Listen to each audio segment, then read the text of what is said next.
Assalamualaikum warahmatullahi wabarakatuh. Di sini saya akan menjelaskan sedikit tentang perkembangan demokrasi di Indonesia pada tahun 1945 sampai dengan sekarang. Yang pertama, ada perkembangan demokrasi pada masa revolusi kemerdekaan, yaitu tahun 1945 sampai 1950. Pada awal kemerdekaan masih terdapat sentralisasi kekuasaan.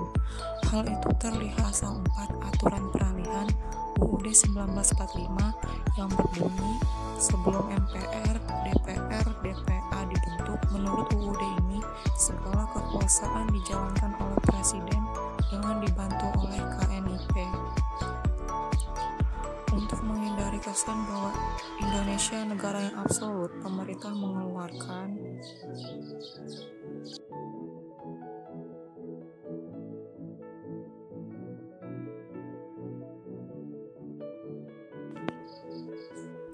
Yang kedua, ada perkembangan demokrasi parlementer, yaitu tahun 1950 sampai dengan 1959. Pada masa ini menggunakan UUDS atau Undang-Undang Sementara sebagai landasan konstitusional. Namun, praktik pada masa ini dinilai gagal karena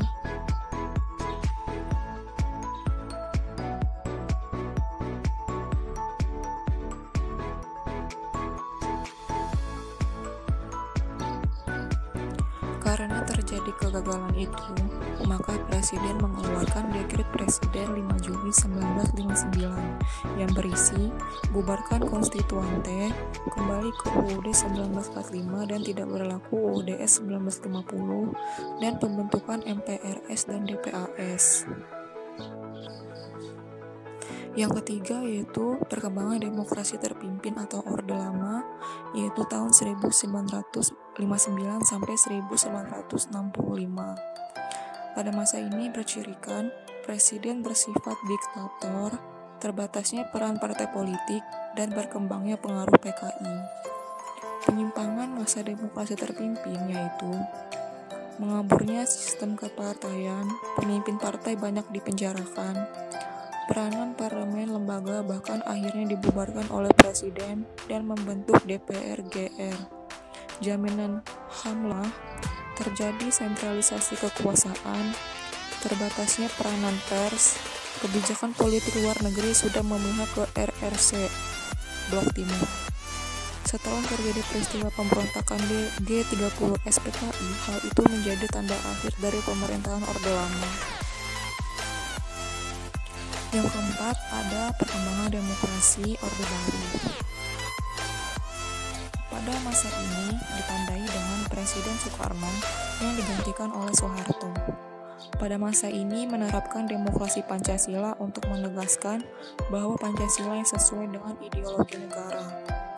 Namun pada Orde Baru ini dianggap juga gagal karena rotasi kekuasaan eksekutif hampir dikatakan tidak ada, rekrutmen politik yang tertutup, pemilu yang jauh dari semangat demokratis, pengakuan HAM yang terbatas, tumbuhnya KKN yang merajalela. Sebab jatuhnya Orde Baru yaitu hancurnya ekonomi nasional atau krisis ekonomi, terjadinya krisis politik, TNI juga tidak bersedia menjadi alat kekuasaan Orde Baru, gelombang demonstrasi yang menghebat menuntut Soeharto turun. Yang kelima, ada perkembangan demokrasi reformasi atau tahun 1998 sampai dengan sekarang.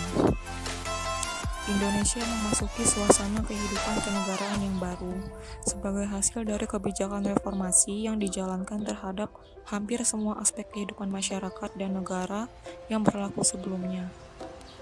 Berakhirnya masa Orde Baru ditandai dengan penyerahan kekuasaan dari Presiden Soeharto ke Wakil Presiden B.J. Habibie pada tanggal 21 Mei 1998. Masa reformasi berusaha membangun kembali kehidupan yang demokratis, yaitu diantaranya